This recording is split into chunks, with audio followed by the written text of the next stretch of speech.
बिस्मिल्लाहिर्रहमानिर्रहीम। अस्सलाम वालेकुम दोस्तों। 15 नवंबर 2025 इस्लामाबाद सब्ज़ी मंडी। आपको आलू प्याज का रेट बता दें इस वीडियो में।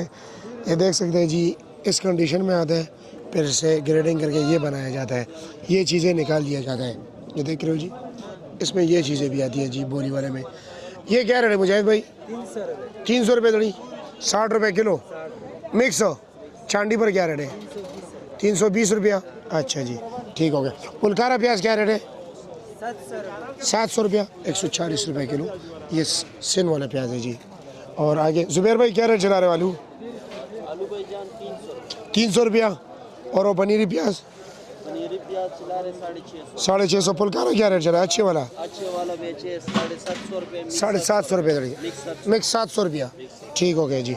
आगे आगे देखते हैं जी।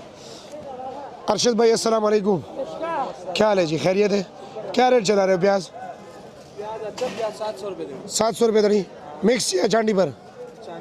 चांदी पर 700, मिक्स क्या रेट है? 650 रुपये। अच्छा जी। और आलू का क्या रेट है जी रहमत भाई? 300 रुपये दड़ी, 60 रुपये किलो। मिक्स हो चांदी पर 350, 70 रुपये किलो। ठीक हो गया, शुक्रिया।